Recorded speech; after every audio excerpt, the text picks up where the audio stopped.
ओम शांति। 12 जनवरी 2026 की मुरली है। मुख्य रूप से बाबा ने कहा, मैं हंस हूँ या बगुला हूँ। यह हर एक अपनी एक्टिविटी से सबको साक्षात्कार करा सकते हैं, क्योंकि हंस कभी किसी को दुख नहीं देंगे। बगुले दुख देते हैं, वो विकारी होते हैं। तुम बच्चे अभी बगुले से हंस बने हो। तुम पारस बुद्धि बनने वाले बच्चों का कर्तव्य है सबको पारस बुद्धि बनाना। आगे कहा, माया के धोखे से बचने के लिए इच्छा मात्रम अविद्या बनना है। इस डर्टी दुनिया से दिल नहीं लगानी है। पवित्रता का पूरा पूरा सबूत देना है। सबसे ऊंचा कैरेक्टर ही पवित्रता है। अपने आप को सुधारने के लिए पवित्र जरूर बनना है। अब सुनते महावाक्यों को विस्तार से।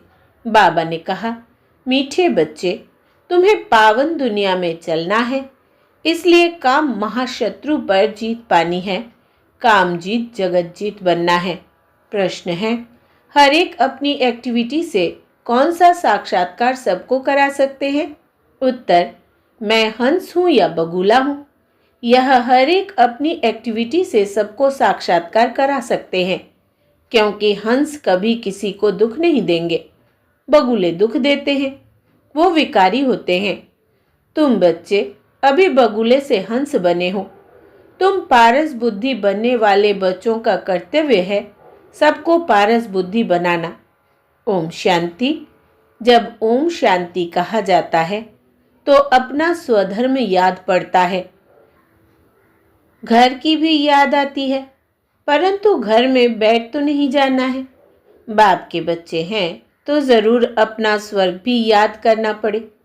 तो ओम शांति कहने से यह सारा ज्ञान बुद्धि में आ जाता है। मैं आत्मा शांत स्वरूप हूँ। शांति के सागर बाप का बच्चा हूँ। जो बाप स्वर्ग स्थापन करते हैं वो बाप ही हमको पवित्र शांत स्वरूप बनाते हैं। मुख्य बात है पवित्रता की। दुनिया ही पवित्र और अपवित्र बनती है। पवित्र दुनिया में एक भी विकारी नहीं है। अपवित्र दुनिया में 5 विकार है, इसलिए कहा जाता है विकारी दुनिया। वो है निर्विकारी दुनिया। निर्विकारी दुनिया से सीढ़ी उतरते उतरते फिर नीचे विकारी दुनिया में आते हैं। वो है पावन दुनिया, यह है पतित दुनिया। वो है दिन सुख, यह है भटकने की रात। यूं तो रात में कोई भटकता नहीं है, परंतु भक्ति को भटकना कहा जाता है। तुम बच्चे अब यहाँ आए हो सद्गति पाने। तुम्हारी आत्मा में सब पाप थे, 5 विकार थे। उनमें भी मुख्य है काम विकार, जिससे ही मनुष्य पाप आत्मा बनते हैं। यह तो हर एक जानते हैं। हम पतित है और पाप आत्मा भी है। एक काम विकार के कारण सब क्वालिफिकेशन बिगड़ पड़ती है। इसलिए बाप कहते हैं, काम को जीतो तो तुम जगत जीत अर्थात नए विश्व के मालिक बनेंगे। तो अंदर में इतनी खुशी रहनी चाहिए। मनुष्य पतित बनते हैं तो कुछ भी समझते नहीं। बाप समझाते हैं, कोई भी विकार नहीं होना चाहिए। मुख्य है काम विकार। इस पर कितने हंगामे होते हैं। घर घर में कितनी अशांति, हाहाकार हो जाता है। इस समय दुनिया में हाहाकार क्यों है? क्योंकि पाप आत्माएं हैं। बेकारों के कारण ही असुर कहा जाता है। अभी तुम समझते हो, इस समय दुनिया में कोई भी काम की चीज नहीं। भंभोर को आग लगनी है। जो कुछ इन आंखों से देखा जाता है सबको आग लग जाएगी। आत्मा को तो आग लगती नहीं। आत्मा तो सदैव जैसे इंश्योर है, सदैव जीती रहती। आत्मा को कभी इंश्योर कराते हैं क्या? शरीर को इंश्योर कराया जाता है। आत्मा अविनाशी है। बच्चों को समझाया गया है यह खेल है। आत्मा तो ऊपर रहने वाली 5 तत्वों से बिल्कुल अलग है। 5 तत्वों से सारी दुनिया की सामग्री बनती है। आत्मा तो नहीं बनती है। आत्मा सदैव है ही, सिर्फ पुण्य आत्मा पाप आत्मा बनती है। आत्मा पर ही नाम पड़ता है पुण्य आत्मा पाप आत्मा। 5 विकारों से कितने गंदे बन जाते हैं। अब बाप आए हैं पापों से छुड़ाने। बेकार ही सारा कैरेक्टर बिगाड़ते हैं। कैरेक्टर किसको कहा जाता है यह भी समझते नहीं। यह है ऊंच ते ऊंच रूहानी गवर्नमेंट। पांडव गवर्नमेंट ना कहे, तुमको ईश्वरीय गवर्नमेंट कह सकते हैं। तुम समझते हो हम ईश्वरीय गवर्नमेंट के हैं। ईश्वरीय गवर्नमेंट क्या करती है? आत्माओं को पवित्र बनाकर देवता बनाती है। नहीं तो देवता कहाँ से आए यह कोई भी नहीं जानते हैं। तो यह भी मनुष्य, परंतु देवता कैसे थे? किसने बनाया? देवताएं तो होते ही है स्वर्ग में, तो उन्हों को स्वर्गवासी किसने बनाया? स्वर्गवासी फिर जरूर नरकवासी बनते हैं, फिर स्वर्गवासी। यह भी तुम नहीं जानते थे तो और फिर कैसे जानेंगे? अब तुम समझते हो कि ड्रामा बना हुआ है, इतने सब एक्टर्स हैं। यह सब बातें बुद्धि में होनी चाहिए। पढ़ाई तो बुद्धि में होनी चाहिए ना। और पवित्र भी जरूर बनना है। पतित बनना बहुत खराब बात है। आत्मा ही पतित बनती है। 1-2 में पतित बनते हैं। पतितों को पावन बनाना यह तुम्हारा धंधा है। पावन बनो तो पावन दुनिया में चलेंगे, यह आत्मा समझती है। आत्मा ना हो तो शरीर भी ठहर ना सके, रिस्पॉन्ड मिल ना सके। आत्मा जानती है हम असुल पावन दुनिया के रहवासी हैं। अभी बाप ने समझाया है, तुम बिल्कुल ही बेसमझ थे, इसलिए पतित दुनिया के लायक बन पड़े हो। अब जब तक पावन नहीं बनेंगे तब तक स्वर्ग के लायक नहीं बन सकेंगे। स्वर्ग की भेंट भी संगम पर की जाती है, वहां थोड़ी भेंट कर सकेंगे। इस संगम युग पर ही तुमको सारा ज्ञान मिलता है, पवित्र बनने का हथियार मिलता है। एक को ही कहा जाता है पतित पावन बाबा, हमको ऐसा पावन बनाओ। यह स्वर्ग के मालिक है ना। तुम जानते हो हम ही स्वर्ग के मालिक थे, फिर 84 जन्म लेकर पतित बने हैं। श्याम और सुंदर, इनका नाम भी ऐसा रखा है। श्री कृष्ण का चित्र श्याम बना देते हैं, परंतु अर्थ थोड़ी समझते हैं। कृष्ण की भी तुमको कितनी क्लियर समझानी मिलती है। इनमें 2 दुनियाएं कर दी है। वास्तव में 2 दुनियाएं तो है नहीं, दुनिया एक ही है। वो नई और पुरानी होती है।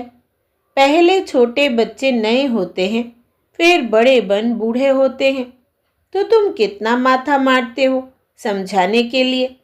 अपनी राजधानी स्थापन कर रहे हो ना। लक्ष्मी नारायण ने समझा है ना। समझ से कितने मीठे बने हैं। किसने समझाया? भगवान ने।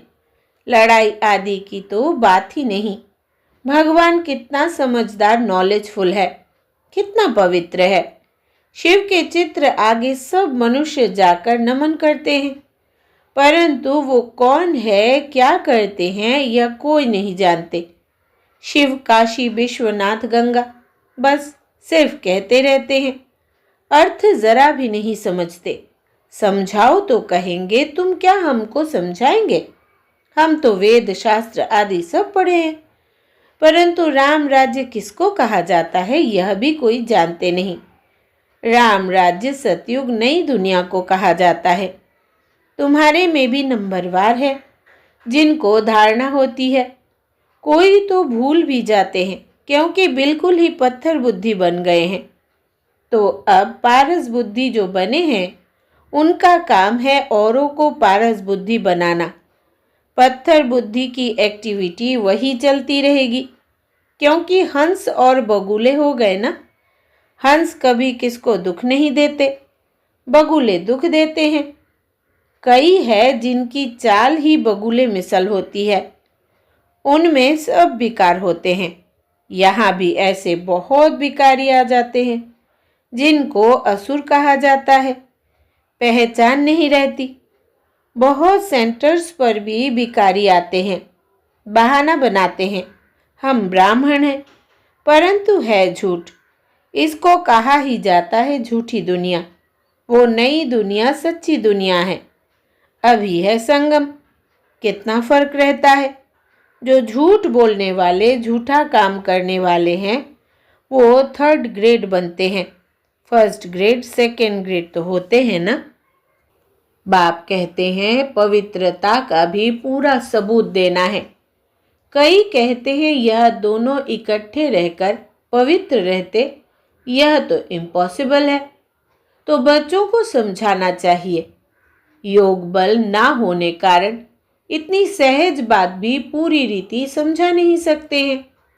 उनको यह बात कोई नहीं समझाते कि यहाँ हमको भगवान पढ़ाते हैं। वो कहते पवित्र बनने से तुम 21 जन्म स्वर्ग के मालिक बनेंगे। वो है पवित्र दुनिया। पवित्र दुनिया में पतित कोई हो न सके। 5 विकार ही नहीं है। वो है वाइसलेस वर्ल्ड। यह है विशेष वर्ल्ड। हमको सतयुग की बादशाही मिलती है, तो हम 1 जन्म के लिए क्यों नहीं पावन बनेंगे। जबरदस्त लॉटरी मिलती है हमको, तो खुशी होती है। देवी देवता पवित्र है ना। अपवित्र से पवित्र भी बाप ही बनाएंगे।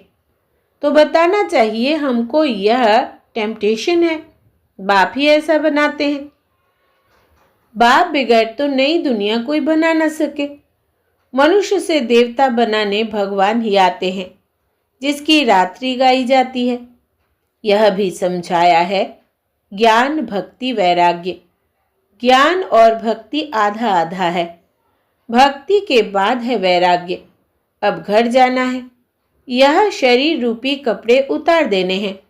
इस छीछी दुनिया में नहीं रहना है। 84 का चक्र अब पूरा हुआ। अब वाया शांति धाम जाना है। पहले पहले अल्फ की बात नहीं भूलनी है। यह भी बच्चे समझते हैं यह पुरानी दुनिया खत्म होनी है। बाप नई दुनिया स्थापन करते हैं। बाप अनेक बार आए हैं स्वर्ग की स्थापना करने। नर्क का विनाश हो जाना है। नर्क कितना बड़ा है, स्वर्ग कितना छोटा है। नई दुनिया में एक ही धर्म होता है। यहाँ है अनेक धर्म। एक धर्म किसने स्थापन किया? ब्रह्मा ने तो नहीं किया। ब्रह्मा ही पतित सो फिर पावन बनता है। मेरे लिए तो नहीं कहेंगे पतित सो पावन। पावन है तो लक्ष्मी नारायण नाम है। ब्रह्मा का दिन, ब्रह्मा की रात। यह प्रजापिता है ना। शिव बाबा को अनादि क्रिएटर कहा जाता है। अनादि अक्षर बाप के लिए है। बाप अनादि तो आत्माएं भी अनादि है। खेल भी अनादि है। बना बनाया ड्रामा है। स्व आत्मा को सृष्टि चक्र के आदि, मध्य, अंत, ड्यूरेशन का ज्ञान मिलता है। यह किसने दिया? बाप ने। तुम 21 जन्मों के लिए धन के बन जाते हो, फिर रावण के राज्य में निधन के बन जाते हो। यहाँ से ही कैरेक्टर बिगड़ते हैं। बेकार है ना। बाकी 2 दुनियाएं नहीं हैं।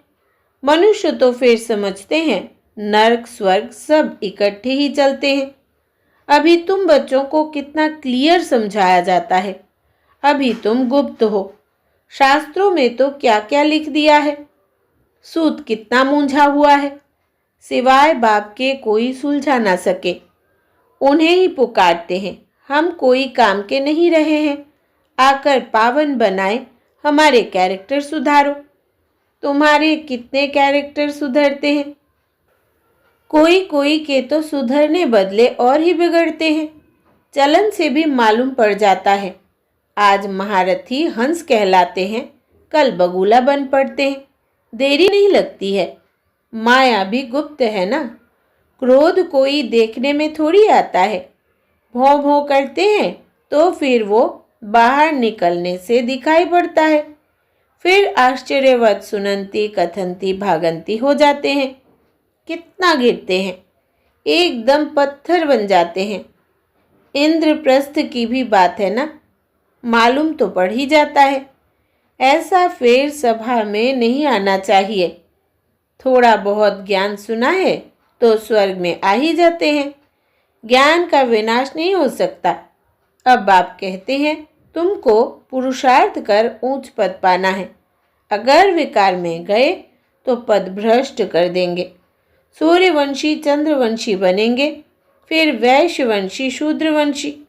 अभी तुम समझते हो यह चक्र कैसे फिरता है। वो तो कलयुग की आयु ही 40,000 वर्ष कह देते हैं। सीढ़ी तो नीचे उतरनी होती है ना। 40,000 वर्ष हो तो मनुष्य ढेर हो जाए। 5,000 वर्ष में ही इतने मनुष्य है जो खाने को नहीं मिलता, तो इतने 1,000 वर्ष में कितनी वृद्धि हो जाए। तो बाप आकर धीरज देते हैं। पतित मनुष्यों को तो लड़ना ही है। उन्हों की बुद्धि इस तरफ आ न सके। अब तुम्हारी बुद्धि देखो कितनी बदलती है। फिर भी माया धोखा जरूर देती है। इच्छा मात्रम अविद्या। कोई इच्छा की तो गया, बर्थ नौटे पैनी बन जाते हैं। अच्छे अच्छे महारथियों को भी माया कोई ना कोई प्रकार से कभी धोखा देती रहती है। फिर वो दिल पर चढ़ नहीं सकते, जैसे लौकिक माँ बाप के दिल पर नहीं चढ़ते हैं। कोई तो बच्चे ऐसे होते हैं जो बाप को भी खत्म कर देते हैं, परिवार को खत्म कर देते हैं। महान पापात्माएं हैं। रावण क्या कर देते। बहुत डर्टी दुनिया है। इनसे कभी दिल नहीं लगानी चाहिए। पवित्र बनने की बड़ी हिम्मत चाहिए। विश्व के बादशाही की प्राइज लेने के लिए पवित्रता मुख्य है। इसलिए बाप को कहते हैं कि आकर पावन बनाओ। अच्छा, मीठे मीठे सिकिलधे बच्चों प्रति माता पिता बाप दादा का याद प्यार और गुड मॉर्निंग। रूहानी बाप की रूहानी बच्चों को नमस्ते। हम रूहानी बच्चों की रूहानी माता पिता बाप दादा को याद प्यार, गुड मॉर्निंग और नमस्ते बाबा नमस्ते। धारणा के लिए मुख्य सार। पहला, माया के धोखे से बचने के लिए इच्छा मात्रम अविद्या बनना है। इस डर्टी दुनिया से दिल नहीं लगानी है। दूसरा, पवित्रता का पूरा पूरा सबूत देना है। सबसे ऊंचा कैरेक्टर ही पवित्रता है। अपने आप को सुधारने के लिए पवित्र जरूर बनना है। वरदान है, त्रिकालदर्शी स्थिति में स्थित रहे, सदा अचल और साक्षी रहने वाले नंबर 1 तकदीरवान भव। विस्तार है, त्रिकालदर्शी स्थिति में स्थित होकर हर संकल्प, हर कर्म करो और हर बात को देखो। यह क्यों, यह क्या, यह क्वेश्चन मार्क ना हो, सदा फुल स्टॉप। Nothing new. हर आत्मा के पाठ को अच्छी तरह से जानकर पाठ में आओ। आत्माओं के संबंध संपर्क में आते न्यारे और प्यारेपन की समानता रहे तो हलचल समाप्त हो जाएगी। ऐसे सदा अचल और साक्षी रहना, यही है नंबर 1 तकदीरवान आत्मा की निशानी। स्लोगन है, सहनशीलता के गुण को धारण करो तो कठोर संस्कार भी शीतल हो जाएंगे। सहनशीलता के गुण को धारण करो तो कठोर संस्कार भी शीतल हो जाएंगे। अव्यक्त इशारे। इस अव्यक्ति मास में बंधन मुक्त रहे जीवन मुक्त स्थिति का अनुभव करो। आप लोगों का स्लोगन है, मुक्ति और जीवन मुक्ति हमारा जन्म सिद्ध अधिकार है। परम धाम में तो यह पता ही नहीं पड़ेगा कि मुक्ति क्या है, जीवन मुक्ति क्या है। इसका अनुभव इस ब्राह्मण जीवन में अभी करना है। अच्छा, ओम शांति।